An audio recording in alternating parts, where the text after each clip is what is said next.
Bom dia, boa tarde, boa noite a todos. Estamos aí começando mais um Roundtable Classics, o nosso quadro favorito aqui desse nosso canal, velho, onde comentamos clássicos, discos que consideramos importantíssimos, velho, na história da música, na nossa vida, marcaram a gente de alguma maneira.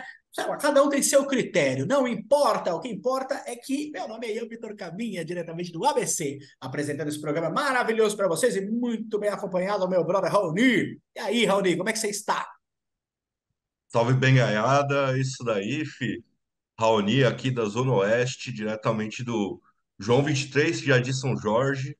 Aí para comentar mais alguns clássicos, né, mano? Escolhidos pela gente. Critério de avaliação duvidoso, mas sempre bom, sempre coisas boas. Muito que bem, estamos aí também com o senhor Leonardo. Como é que tá, Léo? Tudo bem? Maravilha, Leonardo Santana Brasil Rocks, tomando uma cervejinha também. Até compramos copos aqui, ó, para não tomar mais no copo de azeitona.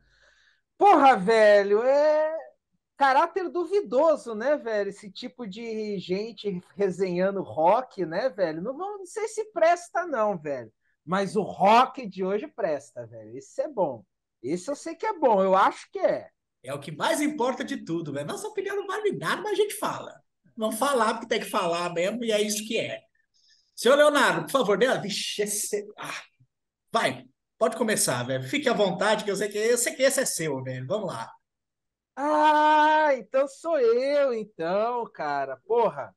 Vamos então de Virgin Steel, Age of Consent, quarto disco da banda, 1988. E antes de começar essa resenha, eu vou adiantar uma informação aqui que é importante, que também confunde, que é a seguinte: a versão de 88 é a primeira versão. A gente vai resenhar com ênfase na versão que veio a partir de 97 pela TNT Records, porque ela tem mais músicas, entendeu? E uma ordem diferente das músicas que tem na primeira versão original do Age of Consent. Tem E, todas as da primeira versão, porém com adjunto de uma ordem diferente e com músicas entre elas diferentes que foram acrescentadas. e que a gente teve Inclusive, acesso também, né, Leonardo? Foi essa principal que todo mundo. Essa primeira versão que saiu do Age of Consent, em vinil, ela é um dos itens mais raros que se tem de metal hoje em dia. Eu vi ele à venda a última vez, lá no eBay, que fui dar uma pesquisada, por 500 euros, velho. Então, então é isso, cara. Essa é a versão, como ele falou, que a gente tem mais acesso. Foi a versão que chegou na nossa mão e eu vou falar sobre ela. Cara, é um disco para mim maravilhoso, clássico, cara. Esse sim é clássico, considero um clássico absurdo. Eu acho que esse disco foi um dos discos que eu mais ouvi de música pesada de uma maneira geral. Do Virgin Steel também, com certeza, apesar de ser uma banda que eu gosto de vários discos e de várias fases, né, que a banda teve, passou por várias fases, vários momentos, né? E é uma banda que para mim me acompanha desde o início de como começar a curtir heavy metal, né? E cara, e eu acho que é exatamente uma dessas informações que eu falei agora que fazem a diferença dentro do Age of Consent. Além dessa versão que a gente está falando, que foi a que a gente ouviu de 97, tratando-se da época que ele foi lançado originalmente, porque eu também preciso falar que eu preciso entender o contexto que ele saiu e que aquelas músicas originais saíram. E o que eu vou falar, boa parte do que eu vou falar também vale para essa versão de 88. Outras coisas vão valer realmente para a versão de 97. Então, é uma coisa interessante que eu acho, tratando-se da versão de 88, inclusive, que são as diferenças que fizeram com que o álbum, de uma maneira geral, mesmo o daquela época, fosse mais grandioso e mais bem trabalhado que o anterior, que o Noble Savage, mas a gente vê características que começaram no Noble Savage e que fizeram com que o Age of Consent fosse também um grande álbum. E eu acho que para começar a falar do Age of Consent sobre isso, acho que é fundamental falar sobre mudanças no estilo vocal que o David DeFace passou a ter no Noble Savage, mas que foram aprimoradas no Age of Consent. Então, a gente vê uma diferença muito significativa. O Raoni, a gente estava conversando em off, com o Ian também, a gente falando dos dois primeiros álbuns, o Virgin Steel 1 e o Guardians of the Flame, como ele fazia aqueles falsetes, aqueles agudos toda hora, entendeu? Assim, de uma maneira exagerada, e às vezes chega perto de ser cômico pra gente, a gente dá risada desses discos, tá ligado? E do estilo que ele cantava. Já no Age of Consent, a coisa muda, porque ele aproveita várias técnicas que ele já tinha nos dois primeiros álbuns. Olha aí. Já tinha, por exemplo, o drive e o falsete. O drive e o falsete foram coisas que ele já usava no primeiro álbum. Só que no Age of Consent, cara, a colocação do vocal, ela tá totalmente diferente. Porque apesar deles manterem o estilo hard and heavy que eles começaram nos primeiros álbuns, o David DeFaze, eu acho que pela conhecimento musical mesmo que ele tem sobre referências musicais, ele foi acrescentando elementos dentro da técnica vocal dele, dentro das linhas de voz que ele fazia. Então ele transformou o Virgin Steel numa coisa muito mais épica, numa coisa assim realmente de estar contando uma história. Isso, como eu falei, começou no Noble Savage e veio para o Age of Consent também. Então ele já está com uma técnica muito mais apurada. Ele usa falsete em vários momentos aqui. Ele usa drive em vários momentos, mas é totalmente diferente do que ele fazia nos primeiros. Com uma pegada muito mais encorpada, em termos de voz, uma voz muito que chega muito mais fácil, uma voz muito mais poderosa, e também na linha de vocal, em cada momento que ele usa essas técnicas e no jeito que ele canta. Então, essa é uma das características do Age of Consent, tanto na versão de 88, como com certeza na versão de 97, que fizeram diferença na banda, realmente como mudança de chave ali na fase que a banda estava na época.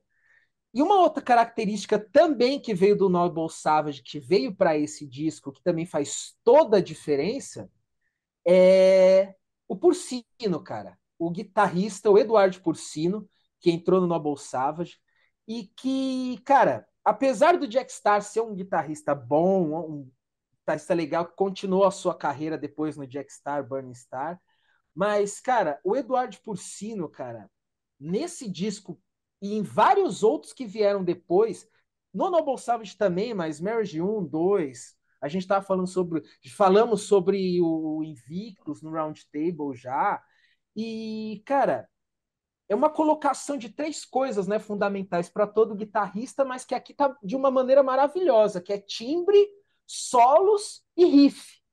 Então, cara, aqui primeiro de tudo, o timbre, velho, tá maravilhoso, muito encorpado, muito poderoso, pesado e ao mesmo tempo que deixa espaço para melodia. Que é uma coisa que, infelizmente, depois ele foi perdendo lá pro final dos anos 90, começo dos anos 2000. Riffs, cara, que tem riffs maravilhosos. Então, independente da ordem, mas, por exemplo, essa música tá nas duas versões, dá para falar legal. A Chains on Fire, né, cara? Que riff maravilhoso. Uma música que está nas duas versões, então representa bem. Porra, um momento ali de guitarra perfeito, que a música o riff é simples, cara, mas ele tem vários detalhes. Jogando com a linha do vocal, como se fosse uma pergunta e resposta, clássico de rock and roll, né? Clássico da escola tradicional do hard and heavy, você ter isso, só que de uma maneira perfeita, cara, que só você ouvindo mesmo a música você consegue distinguir. Por exemplo, The Burning of Home, né, que inclusive tem essa diferença, ela está no lado B na versão original, mas aqui, como eu falei, a ordem faz toda a diferença, e na versão de 97 ela é a primeira música e faz totalmente a diferença.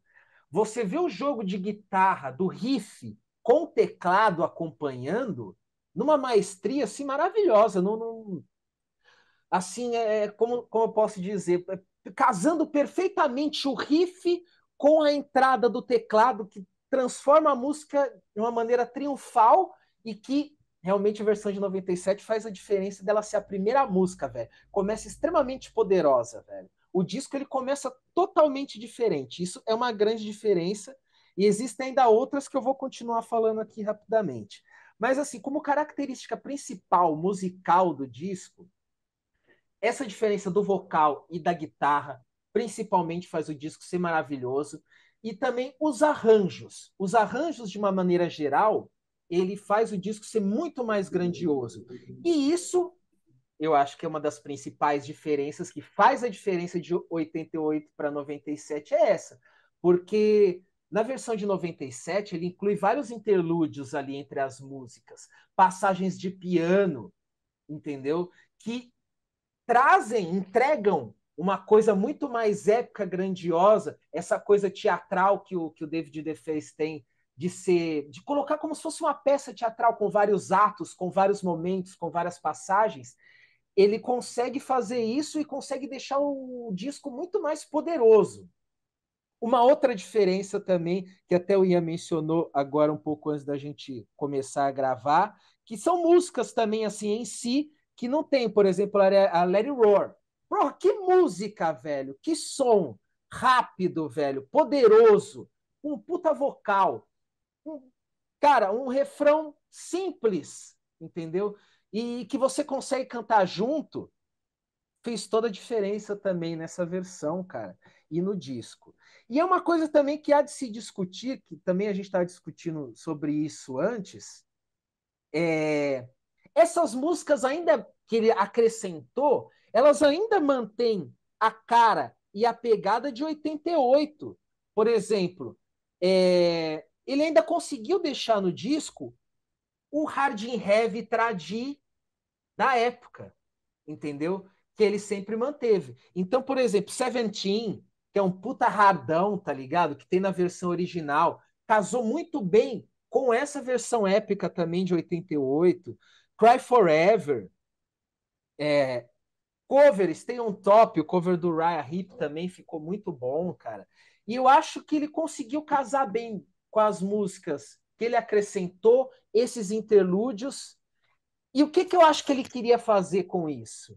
Eu acho que ele queria transformar aquele disco de 88, que teve pouquíssimo retorno para a banda, que quase não é falado, que tem uma versão ali raríssima, como o Ian falou, num disco podido do Virgin Steel que representasse 97. Ele já estava vivendo essa coisa épica, de atos, de ser quase uma peça de ópera. Ele estava fazendo discos assim em 97. Então ele transformou um disco de 88, que já tinha uma puta pegada, num disco mais grandioso em 97. E eu acho que isso também faz com que ele seja um baita de um clássico, uma gravação maravilhosa, como eu falei, timbres ótimos, uma puta de uma pegada na batera. E é um momento que, assim, foi bem sucedido você fazer um compilado, uma regravação ali, acrescentando músicas, incluindo coisas no meio. Eu acho que ele conseguiu, foi muito feliz nessa escolha de fazer isso em 97, cara, e deixou o CD muito, o disco muito mais grandioso. E é essa versão maravilhosa que eu ouço, eu acho um puta de um clássico, com músicas que a gente canta a todo instante. Ele ainda é um puta disco de heavy metal tradicional, tem muita coisa de hard rock, e ao mesmo tempo ele ainda é uma peça de teatro, ele ainda é uma ópera, ele ainda conseguiu levar aquela pegada erudita que ele estava vivendo na época, velho. Puta clássico. Vamos lá, Raoni. Cara, eu vou começar então com uma pergunta para o mexicano. Eu achei interessante algumas partes da fala dele. E ele, inclusive, falou que o Age of Consent, né? Ele tem uma pegada de contar história. E eu queria saber se ele tem alguma coisa de conceitual entre as letras, ou se esse contar história pode ser separado, mas dentro das próprias canções, tá ligado? Na verdade, cara, o que eu penso é assim, é a métrica do disco que dá essa impressão. Ele não tem um conceito, porque ele misturou aquela pegada on the road, tá ligado? De hard rock de 88, aquela coisa heavy metal, mas ele pôs uns interlúdios ali mais eruditos. Então, conceito em si ele não tem, mas ele tem a métrica de um disco que ele estava fazendo na época, desses discos conceituais que ele estava fazendo, por exemplo, House of Atreus 1, House of Atreus 2. Essa métrica ele conseguiu colocar no Age of Consent. Marriage of Heaven and Hell ainda, que Entendi. foi a parte ali, né? Que do Marriage of Heaven and Isso, Hell 1 e 2, o Age of isso. Consent saiu em 97, acho que o Invictus saiu, se não me falha a memória, um ano depois. É, Pois bem, então vamos lá, cara. Eu não era muito chegado no World Steel, tá ligado? O primeiro contato real veio com o programa, quando o Ian trouxe o Invictus, né, pra gente comentar. E ali eu peguei exatamente os três discos que a gente mais falou, né, naquele programa em questão. Como vocês até comentaram aí, o The Marriage, né, tanto o 1 e o 2, o próprio Invictus e o The House of Atreus. E eu não peguei essa fase mais antiga, eu fui pegar logo agora. Então, no primeiro momento, tive um choque, né? De ver que a banda tinha um lado hard heavy, inclusive esse lado hard muito proeminente, sim, né? Não era algo como se é, fosse exatamente uma fusão que eu acho que acabou com o passar do tempo e com os discos ficando mais proeminente. Era realmente bem dividido entre músicas bem aceleradas heavy metal e músicas chiclete de hard, o que também é legal isso, pra caramba. exatamente. Com o passar do tempo, eu percebi que o Vintage Steel começou a fusionar isso daí de uma maneira muito mais criteriosa, com muito mais propriedade. E escutando o Age of Consent, claro, um adendo, né? Vocês reforçaram bastante sobre essa versão de 97 da TNT que vocês pegaram. Acredito que deva ter sido, inclusive, a versão que chegou aqui no Brasil, né? E que teve maior divulgação global. Mas como estamos atualmente no período de internet, de streams e o caramba 4, eu acabei tendo primeiro acesso ao disco na versão de 88 da Amazing Music. Tanto que até no nosso grupo lá, né, eu enviei a foto da capa e falei, cara, isso daqui tá certo. Que parecia uma capa de bootleg, assim, coisa feita por fã, Uhum. coisa do tipo. E aí o Ian falou, né, que era outra versão e tal. Inclusive até disponibilizaram recentemente no Spotify, né, pra galera que tem a curiosidade, é bom tá salientando. Mas, para minha audição, eu escutei as duas. Para minha audição, eu achei mais divertida, vamos colocar assim, Isso. essa versão de 88. Foi a que eu acabei escutando mais. E, cara, esse choque desse hard and heavy que eles faziam foi muito legal, né? Porque esses três discos, essa fase áurea da banda, tem todo um conceito de um heavy metal épico, né? Com temas grandiosos, uma história fechada em si. E aqui são cada música de maneira individuais, né? Até como o mexicano passou, eu realmente só perguntei se não tinha esse conceito para tirar uma dúvida. Mas assim, é um disco muito legal, muito divertido de escutar, né? Por todas as músicas, desde você pegando a Seventy, que realmente é uma música mais hard, né? Esse hard malemolente, digamos assim, até as faixas realmente épicas da banda, que aqui tá no lado B, né? E enquanto na versão de 97 é, é a abertura, a grande abertura épica da banda, né? Aqui ela funciona mais como uma quebra de ritmo, mas uma quebra de ritmo que eu achei muito legal. Porque enquanto a banda vem em músicas como, como a própria Tragedy, né?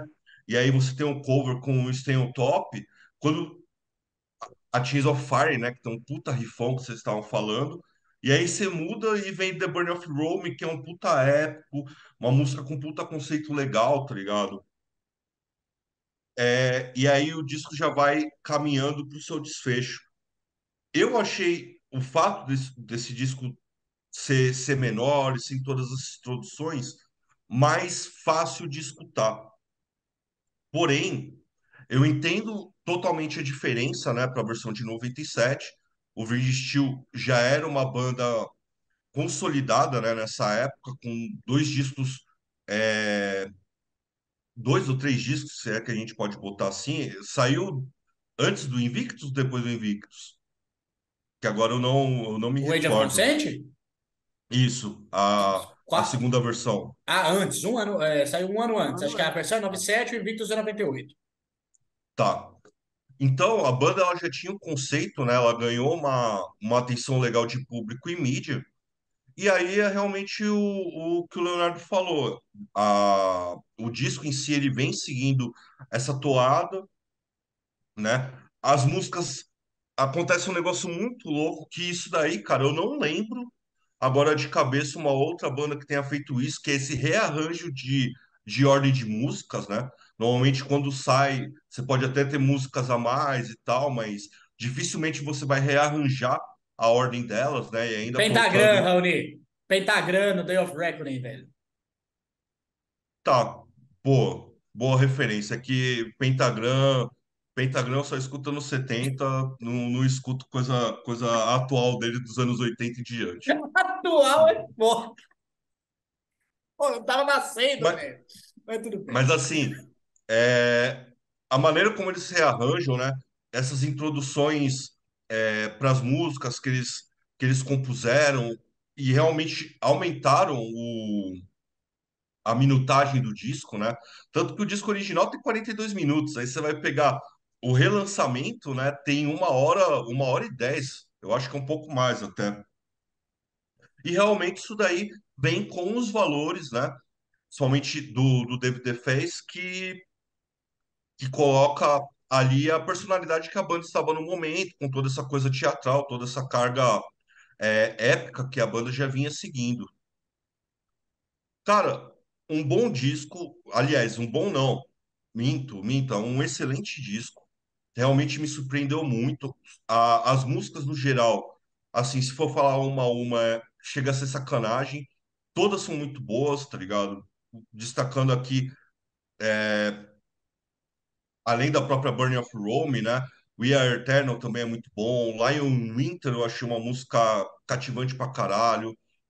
Chains of Fire, que vocês já comentaram, a Tragedy, né, que eu falei, foi uma música que chamou muita atenção, mas no todo, essa versão de 88, eu achei ela muito fechadinha, tá ligado?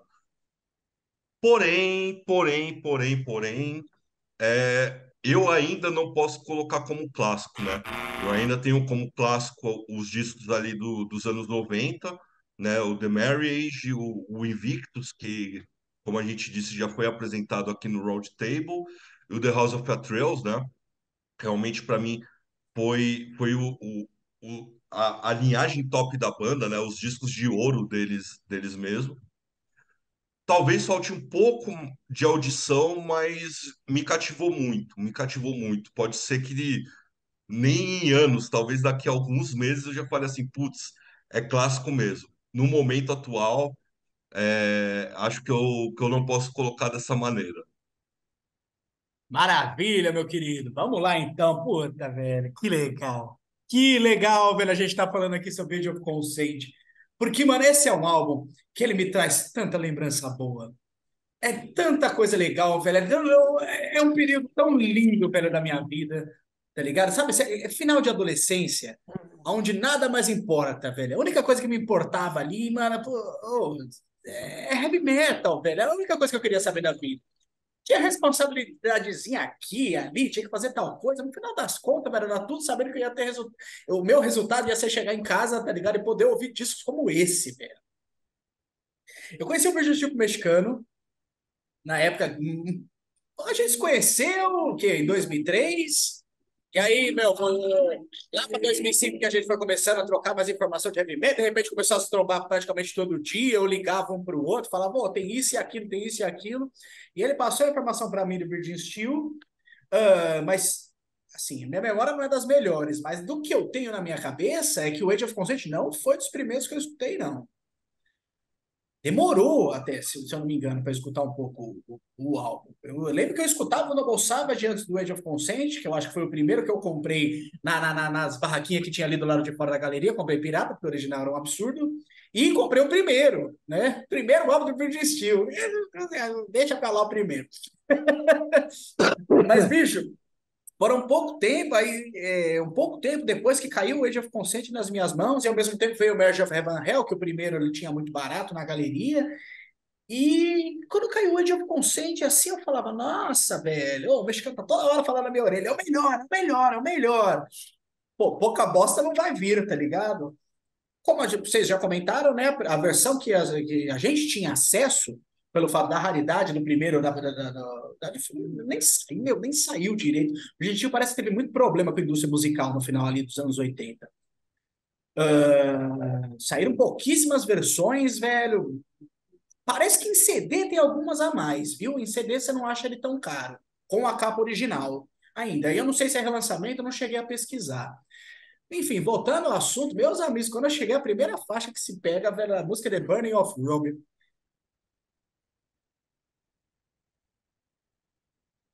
Puta que me pariu, que música, velho. Até hoje eu tenho como uma das melhores músicas que já foram feitas dentro do estilo heavy metal nos anos 80.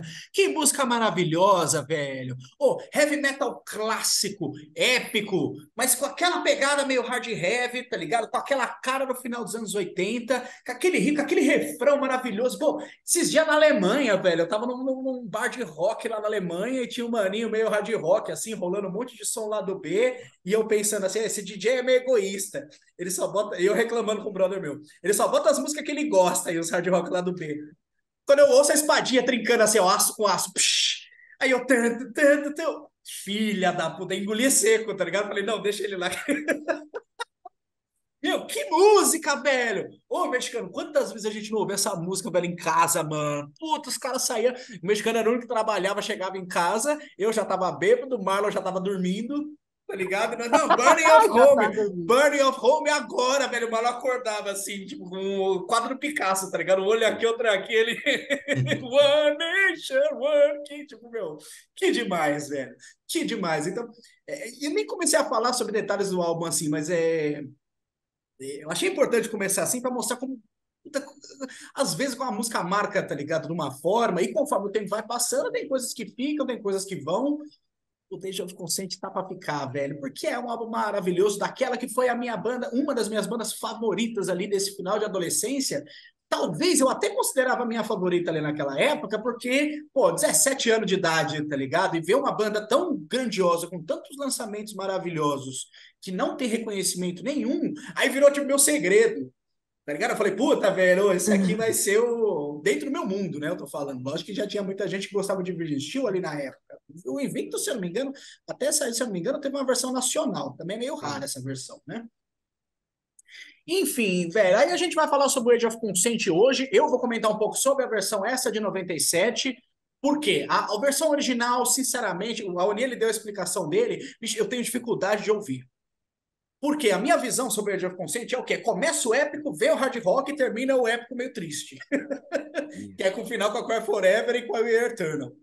Tá ligado? É isso que eu tenho na cabeça com o álbum, e eu acho que isso foi o que o The Faz também quis fazer em 1997, meio que adaptando com a fase lá do Marriage of Heaven and Hell e do Invictus. O mexicano já explicou, né? Toda essa parte. Só que qual que é a diferença do Virgin Steel para aquela fase ali? Que também, beleza, os Marriage of Heaven and Hell tinha um pouco de hard rock. No Age of Consent, não, velho. O Age of Consent parece que ele é metade, ele é heavy metal com a base mais épica, e a outra metade, ele é hard heavy e até música de puro hard rock. Burning of Rome, ela começa na abertura, puta, vem Let It Roar, depois que a Larry Roar, não sei como não saiu o original, na versão original, e até hoje é uma dúvida que eu tenho assim sobre o que realmente aconteceu. Porque as gravações das músicas que são a Let It Roar, a Perfect Dimensions e a Serpent's Kiss, Posso elas. ajudar, Ian? Ah, Essa pergunta é rapidinho. Os discos de vinil, normalmente, eles tinham uma duração, e o ideal seria a duração entre 19 a 21 minutos. Então, não teria como eles colocarem mais músicas. Eu acho que acabou ficando de sobra, e com o CD aí eles conseguiram colocar.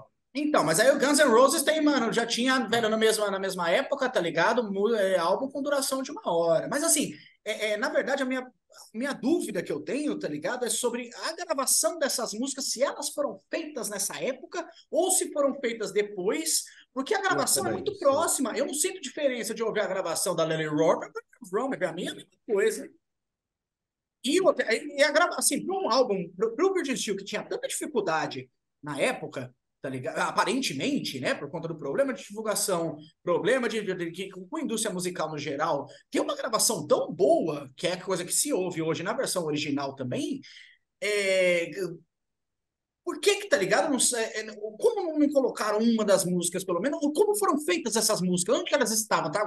Eles gravaram dentro do estúdio, que é o mais caro de tudo, tá ligado? Você pagar para fazer a gravação da música, para ter todo o trabalho para guardar dentro da gaveta.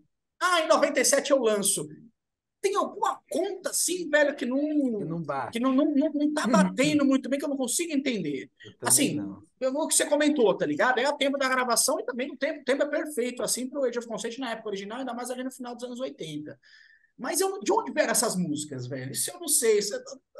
Espero que um dia eu consiga conversar com o David DeFaz um pouco melhor, além do show, velho, que se teve lá em 2010, que eu vou ver se eu consigo fazer esse tipo de pergunta, né?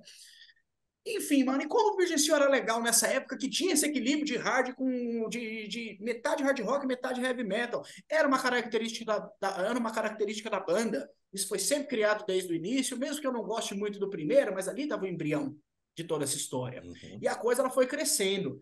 E assim, o Age of Consent não é meu álbum favorito do Virgin Steel. Mas ele, para mim, é o melhor álbum do Virgin Steel dos anos 80, porque ele é o que melhor representa o que a banda tinha a oferecer na época. Comparado assim, ainda com o Noble Savage, que é o álbum anterior, eu até faço uma comparação, às vezes, com, sei lá, o que Manowar tinha entre o segundo, terceiro e quarto álbum. Já que todo mundo gosta de comparar o Virgil com o Manowar, mesmo que tem nada a ver. Quer dizer, tem a ver, mas Mas não tem. deixa pra lá. É, o Noble Savage, tá ligado? Ele tem uma gravação um pouco mais sombria, um pouco mais dramática, que combina muito bem com as músicas épicas do Noble Savage. E arruína as músicas hard rock do Noble Savage, que é o grande problema do álbum. Saca? Não é que as músicas são ruins, tem uma que é horrível, mas enfim. Não é que as músicas são ruins, mas as músicas de hard rock, elas não pedem esse tipo de gravação que a banda conseguiu alcançar no Age of Consent. Age E of ao mesmo tempo Consent. foi o que o mexicano comentou. O Age of Consent ele é mais dosado, ele é mais equilibrado, a gravação dele é mais padrão para aquilo que você estava pedindo na época. Não, e tem essa vibe de gravação, tá ligado, mano? Que é a coisa que mais assusta. Como é que, velho, que eles conseguiram uma gravação dessa, velho, no final dos anos 80 e o álbum não teve divulgação? Eu escuto uma música como Cry Forever, velho. Tipo, caralho, tá ligado? Cry Forever podia estar com qualquer música do George Michael, assim, velho, no top 1, velho, das rádios, velho, ali da época. Foi todo o problema que o Virgin Steel teve, velho, com a indústria musical ali na época. O Manowar, por exemplo, deixou lá no Fight the World com a Blow Your Speakers, tá ligado? Abriu um pouco o espacinho, já fechou logo de vez de novo depois. O Virgin Steel não teve nem sequer essa possibilidade. O que é uma pena, né? Você vê uma banda com tanta qualidade, velho. E o vocal do Defies, bro? O vocal do Defies nesse álbum, velho, que é o mais controlado até então, né? Depois foi virar outra coisa, mas todo aquele tipo de agudo afetado, que é a coisa que incomoda um pouco a galera do heavy metal em relação ao Virgin Steel, que predominava nos 3 primeiros álbuns, aqui ele tá totalmente controlado. Ele aparece nessa versão de 97 na primeira música realmente hard rock do álbum, que é On the Wings of the Night, tá ligado? Que vem que vem aquela gritaria danada, velho, mas que também faz parte do estilo de música que a banda criou, dessa identidade, velho, que fez uma banda tão grandiosa, tão boa, tão maravilhosa assim, velho. É, assim, para terminar, tá ligado? Não tem que falar, não posso deixar de falar desse senhor chamado Edward Porcino, velho, com todo Porcino. respeito ao Jeff Porcino. Starr, também era um guitarra legal. Agora, o Ah, Porcino, a entrada do Porcino, velho, no Virgin Steel, ela trouxe uma grandiosidade, um trabalho, velho, de guitarra tão bonito, meu, não entenda mal, velho, eu sou fã de heavy metal, eu gosto de 1000 notas por segundo, também gosto. Mas quando você vê um guitarrista como o Porcino, que sabe botar uma linha de guitarra no meio do solo que repete o refrão na hora certa pra coisa não ficar enchendo o saco, tá ligado? Você, meu, baixa a bola, mano, e sabe? Só acompanha, velho. Você criar uma coisa dessa é uma coisa. Fazer música à velocidade da luz é outra coisa. Eu gosto das duas. O que eu valorizo depende do meu estado de espírito. Meus amigos, isso é demais, velho. Isso é demais, velho. Um grande álbum, não é o meu. É um clássico, velho. Não é o meu favorito do Virgin Steel, mas é o meu favorito do Virgin Steel nos anos 80. E para mim é o melhor exemplo, velho, do que a banda conseguiu oferecer dentro daquele período. Talvez por alguns problemas de fora não conseguiu mais. Enfim, a gente tem o Age of Consent hoje aí para aproveitar até o final, velho. A música ela tá lá. Mais algum adendo, meus amigos? Por favor. É isso daí. Caralho, tá bom mesmo, mano. Que beleza, que alegria, velho. Nossa. Quero ver um outro canal que vai estar falando sobre Age of Consent da Finalmente, maneira que a gente fala aqui. ninguém, Quero ver, não ninguém, tem. ninguém, Muito ninguém. obrigado a todos que assistiram até aqui. Siga-nos. Todas as nossas redes sociais estão aí na nossa descrição. Maravilha? Adiós!